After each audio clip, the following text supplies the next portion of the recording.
Алтын қоңызды қалай ішеміз деп сұрап жатады, көрсетейін. Алдымен сары қанаттарын жұлып тастайсыз.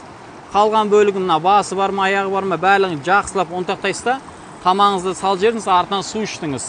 Шай іштіңіз, разница жоқ. Главный шай көп ішіңіз, су көп ішіңіз. Осыны бірінші күні біреуін ішесіздер, таңертең тамақтан соң. Тамақтан алдын ішетін болса, асқазанға ауырлық беріп жатыр.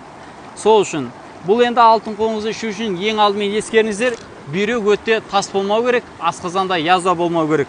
Енді бұл алтын қоңызды бірінші күні ішкен соң, ары қарай қалай әсер еткеніне байланысты мен өзім айтып отырамын. Неге десеңіздер, бұның нормасын жаңағы өзім-ақ білем деп іше салып, больницадан шығып жатқандар көп. Сондықтан да бұл алтын қоңызды өзінің маманынан алып ішкен дұрыс дейді ғой, не сойса да қасапшы сойсын деген сияқты. Сондықтан осы алтын қоңызды ішерден алдын менімен ақылдасып кеңесіп алыңыздар. Және бұл алтын қоңыздың емдік қасиеті простатитті емдеуден бөлек ұрықтың сапасын арттырады, одан бөлек суықты инфекцияны тазалайды. Осы алтын қоңызды ішу үшін 8707 257 14 19 WhatsApp-ма жазыңыздар.